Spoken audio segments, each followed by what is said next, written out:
Assalamualaikum warahmatullahi wabarakatuh.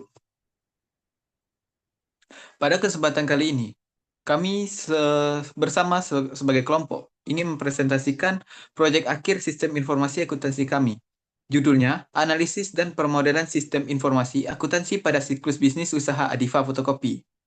Sebelumnya, saya ingin berterima kasih kepada rekan-rekan saya yang telah membantu dalam pembuatan tugas ini, teman-teman yang bersedia untuk menonton video ini, dan kepada dosen pengampu yakni Dr. Rino Dwi Putra SE MSc. Pertama sekali saya ingin memperkenalkan anggota kelompok saya. Yang pertama yaitu ada Muhammad Hadityo dengan NIM 24043016. Yang kedua Muhammad Farhan dengan NIM 24043017 dan saya sendiri Nabil Cahaya Putra dengan NIM 24043018.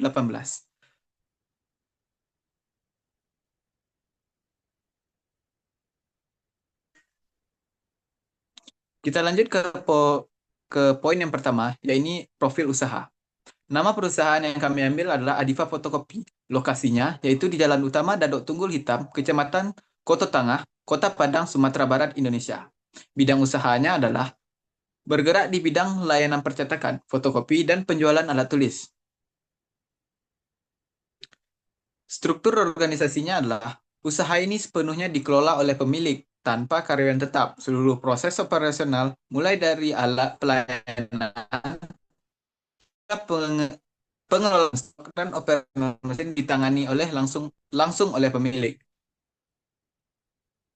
Selanjutnya, produk dan jasa utama yang dihasilkan oleh usaha ini yang pertama adalah layanan percetakan dan fotokopi. Usaha ini melayani fotokopi hitam putih dan berwarna, cetak dokumen, laminating berbagai ukuran, scan dokumen ke format digital, pengeditan dan editing dokumen, cetak tugas sekolah, kuliah langsung dari file pelanggan. Yang kedua, penjualan alat tulis berupa pulpen, pensil, penghapus dan penggaris, buku tulis, map dan binder. Menjual kertas HVS berbagai ukuran, menjual amplop, label stiker, klip kertas, dan menjual ATK kebutuhan kantor dan sekolah lainnya. Untuk pembahasan poin selanjutnya akan dibahas oleh teman saya Muhammad Adityo. Kepada Adit, kita persilakan. Terima kasih kepada moderator. Selanjutnya saya akan menjelaskan terkait analisis siklus akuntansi yang digunakan. Yaitu siklus akuntansi yang paling cocok dengan usaha fotokopi ini adalah revenue cycle atau siklus pendapatan, yang dimana revenue cycle adalah siklus dalam akuntansi yang mencakup seluruh proses dari penerimaan pesanan pelanggan hingga penerimaan pembayaran. Tujuannya adalah mencatat dan mengelola seluruh transaksi penjualan secara akurat dan efisien. Ya, selanjutnya yaitu analisis siklus akuntansi yang dimana pada pada slide ini dijelaskan tahapan dalam siklus pendapatan. Yang pertama yaitu penerimaan pesanan pelanggan atau sales order entry, yang dimana tahap ini dimulai ketika pelanggan mengajukan pesanan, baik secara langsung melalui telepon atau melalui platform online. Informasi pesanan pelanggan seperti detail produk, jumlah, harga, dan informasi pengiriman dicatat dalam sistem. Yang kedua yaitu pengiriman atau shipping. Setelah pesanan diterima, barang yang dipesan akan disiapkan dan dikirimkan kepada pelanggan. Proses ini melibatkan pencatatan informasi pengiriman seperti tanggal pengiriman, nomor pelacakan, dan detail kurir. Yang ketiga yaitu penagihan atau billing. Setelah pengiriman, tagihan dibuat dan dikirimkan kepada pelanggan. Tagihan ini mencakup detail pesanan, harga pajak, dan biaya pengiriman. Proses ini juga mencakup pencatatan informasi penagihan dalam sistem akuntansi. Yang terakhir yaitu penerimaan kas atau cash collection. Pada tahap terakhir ini, penerimaan pembayaran dari pelanggan, penerimaan kas ini dicatat dalam sistem akuntansi, termasuk informasi tentang jumlah yang diterima, metode pembayaran, dan tanggal penerimaan. Berikutnya yaitu alasan mengapa usaha ini termasuk ke dalam revenue cycle. Yang pertama yaitu usaha fotokopi berfokus pada penjualan jasa fotokopi dan alat tulis, sehingga proses utama berkaitan dengan penerimaan pesanan pelanggan, pemberian jasa, dan penerimaan pembayaran. Yang kedua yaitu tidak terdapat proses produksi kompleks atau percetakan dalam skala besar. Yang ketiga yaitu umumnya tidak memiliki banyak karyawan, jadi payroll atau HR cycle kurang dominan. Dan yang berikutnya itu expeditor cycle. Memang ada. Tapi revenue cycle lah yang paling dominan karena inti dari bisnis ini adalah melayani pelanggan dan menerima pembayaran. Yang selanjutnya yaitu proses bisnis dari Adifa Fotokopi. Yang dimulai dari konsumen datang ke toko fotokopi dengan membawa berkas yang ingin difotokopi, kemudian memberikan berkas tersebut kepada pemilik untuk dilakukan pemotokopian berkas, lalu konsumen menjelaskan apa-apa saja yang ingin difotokopi dan menentukan jumlah yang diinginkan. Kemudian pemilik melakukan fotokopi sesuai dengan ingin yang diinginkan konsumen. Setelah proses selesai, setelah proses selesai seluruh berkas yang telah selesai diserahkan kepada konsumen untuk diperiksa apakah sesuai dengan pesanan konsumen tersebut. Jika berkas sesuai dengan yang diinginkan langsung dilakukan proses pembayaran, dan jika tidak sesuai, pemilik akan melakukan fotokopi ulang untuk menyesuaikan apa yang diinginkan konsumen. Jika sudah sesuai dilakukan pembayaran. Pembayaran dapat dilakukan dengan dua cara, yaitu tunai dan menggunakan kris. Jika tunai, uang langsung diberikan kepada pemilik sesuai dengan harga yang telah ditentukan. Dan jika menggunakan kris, pemilik memberikan barcode, kemudian konsumen melakukan scan barcode jika sudah konsumen memberikan bukti transaksi tersebut.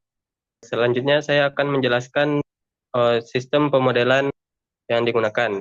Seperti yang dapat dilihat pada flowchart dari materi ini, itu penjelasannya yang pertama itu konsumen datang dan membawa berkas lalu menyampaikan pesanan. Uh, yang kedua yaitu pemilik melakukan proses fotokopi, kemudian hasilnya diserahkan kembali ke konsumen. Dan yang ketiga yaitu konsumen memeriksa kembali hasil.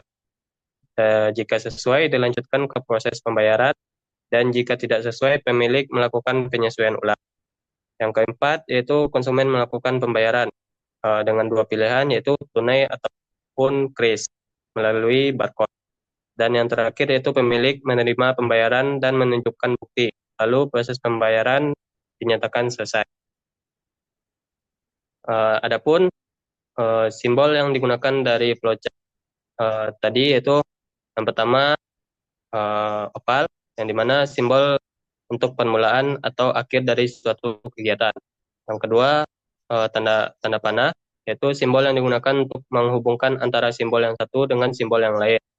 Yang ketiga yaitu trapesium, adalah simbol yang menunjukkan pengolahan tidak dilakukan oleh komputer. Yang berikutnya yaitu persegi panjang, yaitu simbol yang menunjukkan pengolahan dilakukan oleh alat. Dan yang terakhir yaitu simbol belah ketupat, yang dimana simbol ini merupakan pemilihan proses berdasarkan kondisi yang ada. Saya kembalikan kepada moderator. Terima kasih kepada Adit. Untuk membaca materi selanjutnya akan disampaikan oleh Farhan. Kepada Farhan, kita persilakan. Oke, sebelumnya terima kasih kepada moderator. Kita lanjut ke materi yang ketiga yaitu C, analisis kelebihan dan kelemahan. Yang pertama yaitu kita akan membahas tentang kelebihan. Kelebihan terbagi menjadi empat. Yang pertama yaitu efisiensi proses. Efisiensi proses terbagi menjadi tiga. Yang pertama yaitu proses sederhana dan cepat. Pelanggan langsung datang, dilayani, diperiksa dan membayar. Yang kedua yaitu pilihan pembayaran fleksibel, yaitu tunai atau QRIS, mempermudah transaksi. Yang ketiga yaitu penyesuaian bisa dilakukan langsung saat konsumen tidak puas, menghindari keterlambatan. Selanjutnya poin yang kedua terdapat dua poin. Yang pertama yaitu proses manual memungkinkan pemantauan langsung oleh pemilik. Yang kedua yaitu komunikasi langsung antara pelanggan dan pemilik meminimalkan miskomunikasi. Poin yang ketiga yaitu yang pertama interaksi langsung meminimalkan risiko fraud dari pihak ketiga. Yang kedua yaitu proses pembayaran QRIS memberikan jejak digital transaksi. Poin yang keempat yaitu pertama adanya proses pemeriksaan hasil oleh konsumen menunjukkan kontrol kualitas. Yang kedua yaitu penggunaan QRIS memberikan bukti pembayaran yang sah dan terdokumentasi. Oke, kita lanjut ke kelemahan. Kelemahan terdapat 4 poin. Poin yang pertama yaitu efisiensi proses. Yang pertama itu tidak ada sistem antrian atau booking. Jika ramai, proses bisa terhambat. Yang kedua yaitu ketergantungan pada pemilik atau operator tunggal bisa memperlambat saat beban kerja tinggi. Poin yang kedua yaitu eh, kendala sistem informasi. Yang pertama yaitu tidak terlihat adanya sistem pencatatan digital, misal aplikasi kasir atau software akuntansi.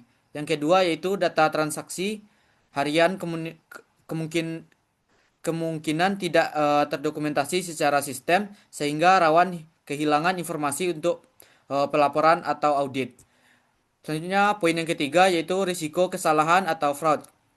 Yang pertama yaitu pembayaran tunai tanpa sistem pencatatan berisiko untuk yang pertama yaitu kesalahan penghitungan, yang kedua yaitu penyelewengan dana atau fraud dalam kurung fraud jika ada karyawan di masa depan. Yang ketiga yaitu tidak ada sistem verifikasi atau bukti transaksi formal, misalnya nota struk yang tercatat. Selanjutnya poin yang keempat, kesesuaian dengan prinsip pengendalian internal. Yang pertama yaitu belum ada pemisahan tugas. Pemilik merangkap semua fungsi operasional, kasir, pengecekan, rawan kesalahan dan penyelewengan. Poin yang kedua yaitu eh, tidak tampak adanya audit atau rekonsiliasi kas harian. Yang ketiga yaitu minimnya dokumentasi transaksi dan pengendalian fisik atas uang tunai melemahkan kontrol internal. Selanjutnya saya kembalikan ke moderator. Terima kasih kepada Farhan. Untuk bagian selanjutnya adalah kesimpulan. Siklus akuntansi utama yang digunakan dalam usaha Adifa Fotokopi adalah revenue cycle, karena seluruh aktivitas usahanya berfokus pada pelayanan langsung kepada pelanggan dan penerimaan pembayaran. Prosesnya relatif sederhana dan efisien, namun masih memiliki beberapa kelemahan, terutama dalam pencatatan transaksi, pengendalian internal, dan risiko kesalahan tunai. Untuk mendukung pertumbuhan usaha, penting dilakukan peningkatan dalam sistem pencatatan, penggunaan teknologi kasir digital, serta pemisahan fungsi operasional agar tercipta akuntabilitas dan keandalan informasi keunggulan keuangan yang lebih baik. Sekian presentasi kami pada hari ini. Jika terdapat banyak kesalahan, kami mohon maaf. Atas perhatian teman-teman dan penonton, kami ucapkan terima kasih. Assalamualaikum warahmatullahi wabarakatuh.